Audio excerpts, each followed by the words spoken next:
नमस्कार दोस्तों, स्वागत है आप सभी लोगों का आर एस बाबा पर। रिसेंटली दिल्ली वुमेन कमीशन के अंदर 223 कर्मचारियों की नियुक्ति की गई थी, उनको बर्खास्त कर दिया गया है। ये जो फोटो आप लोग मेरे पीछे देख रहे हैं, ये है स्वाति मालीवाल। स्वाति मालीवाल आम आदमी पार्टी की नेता हैं, लीडर हैं। और आम आदमी पार्टी मतलब एक पॉलिटिकल पार्टी के पास में ये पावर होती है कि दिल्ली के अंदर जो वुमेन कमीशन काम कर रहा है उसके अध्यक्ष की नियुक्ति की जाए। लेकिन बस बात यह है कि आखिरकार इनके द्वारा जो नियुक्ति की गई थी, क्या वो वाकई में लीगल थी? और अगर लीगल थी तो फिर बर्खास्त क्यों किया गया? और इल्लीगल थी तो फिर ये पावर किसके पास में है कि वो कर्मचारियों की नियुक्ति कर सकता है? आज हम लोग वाकई में उस ओरिजिनल डॉक्यूमेंट से ये समझने की कोशिश करेंगे कि आखिरकार कर्मचारियों की नियुक्ति कैसे की जाती है, कितने कर्मचारी नियुक्त हो सकते हैं। ये तमाम बातें आज हम लोग समझने वाले हैं। देखिए, जितने भी कमीशंस इंडिया के अंदर काम करते हैं, इनके नेचर को पहले आप लोग को समझना पड़ेगा। जैसे हम लोग बात करें राष्ट्रीय महिला आयोग की, हम लोग बात करें मान लीजिए लोक सेवा संघ आयोग की, इनकी सबकी जब बात करते हैं तो इनके पास में ऐसी कोई भी पावर नहीं होती है कि खुद से ये अपने कर्मचारियों की नियुक्ति कर सके, पहली बात। दूसरी बात, कोई भी व्यक्ति है अगर वो मान लीजिए गिल्टी प्रूवन होता है तो भी ये आयोग उसको सजा नहीं दे सकते हैं। अगर हम लोग कहें कि राष्ट्रीय महिला आयोग किसी व्यक्ति को अगर किसी महिला के शोषण के लिए दोषी पाता है तो क्या उसको सजा दे सकता है? तो हम लोग कहेंगे नहीं, उसके पास में ये पावर नहीं है। इनके पास में पावर है कि केवल और केवल किसी भी मामले पर ये इन्वेस्टिगेशन कर सकती हैं और उसकी रिपोर्ट बनाकर वो आगे सबमिट कर सकती हैं। केवल आयोग के पास में इतनी ही पावर होती है। चलिए बात करते हैं स्वाति मालीवाल, जो कि अभी आम आदमी पार्टी से नॉमिनेटेड हुई हैं राज्यसभा की सभा के अंदर, और इनके द्वारा जो नियुक्ति की गई थी उनको रद्द कर दिया गया है। वीके सक्सेना, जो कि अभी एलजी हैं, लेफ्टिनेंट गवर्नर हैं दिल्ली के, उनके द्वारा 223 एम्प्लॉइज जो है उनको बर्खास्त कर दिया गया है, उनको हटा दिया गया है एलजी के द्वारा। और इन्होंने ये कहा है कि मुझसे बिना पूछे ये नियुक्तियां की गई थी। स्वाति मालीवाल इन्होंने ऑलरेडी जनवरी 2024 के अंदर अपने पद से इस्तीफा दे दिया था। वो इसीलिए क्योंकि ये आम आदमी पार्टी से इलेक्शंस लड़ रही हैं राज्यसभा के लिए और ऑलरेडी नॉमिनेटेड हो चुकी हैं। तो जब राज्यसभा के इलेक्शंस होंगे तब स्वाति मालीवाल उन इलेक्शंस के अंदर पार्टिसिपेट करने वाली हैं और उसके लिए कैंपेन भी कर रही थी। इस चैनल के ऊपर करंट अफेयर के कई सेक्शंस जो हैं वो आप लोगों के लिए कई सेशंस दिए जा रहे हैं। मैं चाहता हूं कि आप लोग उनको शेयर करें और अगर चैनल के ऊपर नए हैं तो ज़रूर सब्सक्राइब करें। करंट अफेयर से आप लोगों को जो है वो अपडेट रखा जाएगा। मैं पूरी कोशिश करूंगा कि आपको स्टडी के साथ साथ में करंट अफेयर के जो बेहतरीन सेशंस हैं वो भी आप लोगों के लिए अवेलेबल रहे। चलिए बात करते हैं, दिल्ली के एलजी है वीके सक्सेना, उनके आदेश से हाल ही के अंदर दिल्ली महिला आयोग से 223 कर्मचारी जो है उनको बर्खास्त कर दिया गया है, तत्काल प्रभाव से हटा दिया गया है। आरोप है कि दिल्ली महिला आयोग की अध्यक्ष स्वाति मालीवाल ने नियमों के खिलाफ जाकर इन सभी लोगों की नियुक्ति की थी। आदेश में डीसीडब्ल्यू मतलब Delhi commission for womens act का हवाला देते हुए 1994 के अंदर ये एक्ट बनाया गया था। उसमें कहा गया था कि केवल 40 कर्मचारी जो है वो अपॉइंट हो सकते हैं, लेकिन एलजी की मंजूरी के बिना 223 नए कर्मचारी जो है वो बनाए गए। और कर्मचारियों की नियुक्ति जो है, यानी कि आयोग के पास कॉन्ट्रैक्ट पर कर्मचारियों की नियुक्ति का अधिकार भी नहीं है।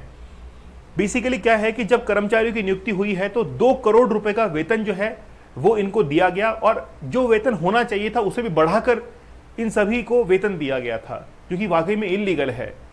ठीक है, स्वाति मालीवाल ने जनवरी 2024 में आयोग के अध्यक्ष पद से इस्तीफा दे दिया था। मतलब जनवरी 2024 के अंदर ही ये अपने पद से इस्तीफा दे चुकी हैं। 2015 के अंदर इनकी अपॉइंटमेंट हुई थी और अरविंद केजरीवाल ने आम आदमी पार्टी से उन्हें राज्यसभा के लिए क्या कर दिया है, नॉमिनेट कर दिया है। ये उस डॉक्यूमेंट की कॉपी है जो कि एलजी ने भिजवाई है स्वाति मालीवाल के पास में।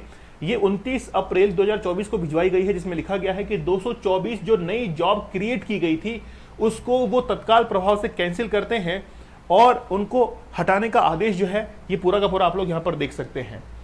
अच्छा, कर्मचारियों ने बेसिकली क्या किया, यही तक बात थमी नहीं थी, उन्होंने कोर्ट के अंदर जो है अपनी याचिका दाखिल कर दी।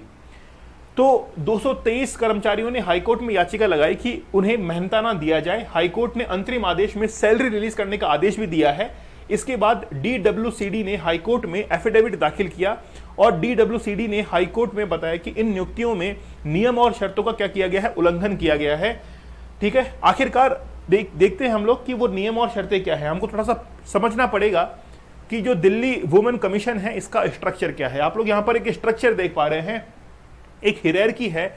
इस हियरार्की के अंदर सबसे ऊपर जो है वो चेयरपर्सन है, सबसे ऊपर अध्यक्ष होता है, और ये किसी पॉलिटिकल पार्टी का लीडर होता है। जब भी गवर्नमेंट आती है तो वो अपने एक पॉलिटिकल लीडर को इस पोस्ट के ऊपर जो है वो अपॉइंट करती है। फिर है मेंबर सेक्रेटरी, एक सचिव की जो है वो तैनाती होती है। इसके बाद में मेंबर्स होते हैं 1, 2, 3, 4 और 5 मेंबर जो है इनका अपॉइंटमेंट होता है, ठीक है। फिर 2 कर्मचारी यहां पर और हैं। इसके बाद में असिस्टेंट सेक्रेटरी हैं 1, 2, 3। इसके बाद में फिर यहां पे PIO, AAO और DDO, ठीक है, ये 3 कर्मचारी ये हैं। ऐसे करते हुए यहां पर कुल मिलाकर टोटल 40 जो कर्मचारी है इनका एक ऑर्गेनाइजेशन आप लोग यहां पर देख सकते हैं कि कौन व्यक्ति क्या काम करेगा, कौन किसके अंडर जो है वो काम करने के लिए यहां पर तैनात है, ये सब कुछ इसके अंदर लिखा हुआ है। 40 कर्मचारियों का पूरा संगठन बना हुआ है। फिर इसके बाद में हम लोग देखें कि अभी चेयरपर्सन की सीट जो है वो वैकेंट पड़ी है। स्वाति मालीवाल ने जैसे अपनी सीट को छोड़ा है उसके बाद में ये सीट जो है वैकेंट पड़ी है। इस नियुक्ति को जब रद्द किया गया, इसके अंदर 1994 का जो एक्ट है इसका हवाला दिया गया कि the Delhi commission for women act 1994, और इसके अंदर जो बातें लिखी हुई हैं उसके बारे में हम लोग एक बार जिक्र जो है वो कर लेते हैं। इसके चैप्टर नंबर 2 जो है, इसके सेकंड पैरा के अंदर यहां पर देखिए, the commission shall consist of, मतलब कमीशन के अंदर कौन कौन होंगे, a chair person committed to the cause of women to be nominated by government. एक चेयरपर्सन होगा जो कि गवर्नमेंट के द्वारा नॉमिनेटेड किया जाएगा। फिर उसके बाद में 5 मेंबर्स होंगे, और ये 5 मेंबर जो है इनको 10 साल का अनुभव होना चाहिए in the field of women welfare, administration, economic development and health, education, social welfare के अंदर 10 साल का इनका अनुभव होना चाहिए। इसके साथ में ही एटलीस्ट 1 मेंबर जो है वो SC ST से बिलोंग करना चाहिए। अब मेंबर ऑफ सेक्रेटरी, मतलब एक सेक्रेटरी जो है वो भी अपॉइंट किया जाएगा और ये भी नॉमिनेटेड होगा बाय द गवर्नमेंट। पूरा का पूरा जो कच्चा चिट्टा है वो भी दिया गया था। और पढ़िए आगे, आयोग में अधिकारी एवं जो अन्य कर्मचारी है इनको कितना वेतन दिया जाएगा, क्योंकि वेतन जो है वो ज्यादा बढ़ा के दिया गया। इस अधिनियम के अंतर्गत सरकार द्वारा आयोग के कार्यों को प्रभावी कार्य निष्पादन के लिए जैसा आवश्यक होगा वैसे अधिकारी और कर्मचारी लगाए जाएंगे। मतलब बेसिकली ये पावर है तो सही कि अगर आवश्यकता पड़ती है कर्मचारियों की, एम्प्लॉयज की, तो एम्प्लॉयज की बढ़ोतरी जो है वो हो सकती है।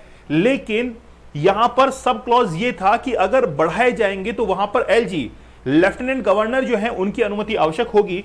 इस आयोग के लिए नियुक्त अधिकारियों और कर्मचारियों का देय वेतन और भत्ते, सेवा की अन्य शर्तें तथा निबंधन यथा निर्धारित होंगे। मतलब उनके जो कर्मचारी के वेतन भत्ते हैं उनको भी निर्धारित जो है वो किया जाएगा।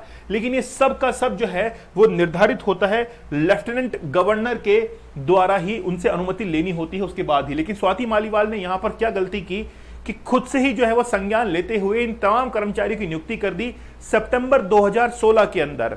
सितंबर के अंदर जब ये नियुक्ति की गई तो अक्टूबर 2016 के अंदर ही वहां का जो स्थानीय नगर पालिका है उनके द्वारा एक समन, यानी कि हम लोग कहें कि एक नोटिस जारी कर दिया गया कि आप ऐसी नियुक्ति नहीं कर सकते। लेकिन तब से लेकर फिर भी अब तक 2024 तक ये मामला चला हुआ आ रहा था कि वो कर्मचारी अपनी पोस्ट के ऊपर काम कर रहे थे। अब ये व्यक्ति कौन है? ये व्यक्ति स्वाति मालीवाल के हस्बैंड हैं, इनका नाम है नवीन। अब इनका भी एक बड़ा अजीबोगरीब एक कंसर्न है। ये कहते हैं कि अभी भी मेरी पत्नी मतलब स्वाति मालीवाल जो है वो अपने जितने भी सोशल मीडिया हैंडल्स हैं, चाहे फेसबुक हो, इंस्टाग्राम है, वहां पर मेरा सरनेम जो है वो यूज कर रही हैं। नवीन इनका इंद्र हिंद नाम है, इसे सरनेम जो है हिंद लगाते हैं ये, तो इनके सरनेम को स्वाति मालीवाल जो है वो यूज करती हैं। तो एक अलग ही कंसर्न इनका है। अब तो दोनों का तलाक जो है वो हो चुका है। फिर इनका कहना यह था कि बेसिकली अब जो है वो मेरा उनसे तलाक हो चुका है और अब वो राज्यसभा के लिए नॉमिनेटेड हो चुकी है। इनका एक अलग कंसर्न था, लेकिन न्यूज़पेपर ने इनको भी कवर कर लिया। चलिए ठीक है, तो बेसिकली आप राष्ट्रीय आयोग जो महिला आयोग है उसके लिए 1992 के प्रावधान है, दिल्ली महिला आयोग के लिए 1994 के प्रावधान है, जिसको अभी हम लोगों ने देखा है। चलिए तो मिलते हैं आप लोगों से अगले सेशन के अंदर। ये ब्रीफ और क्रिस्प एक इंफॉर्मेशन थी आप लोगों के लिए। अगर चैनल के ऊपर नए हैं तो आप लोग जरूर चैनल को सब्सक्राइब कर लीजिएगा। मिलते हैं आप लोगों से अगले सेशन के अंदर, तब तक के लिए धन्यवाद। थैंक यू, जय हिंद।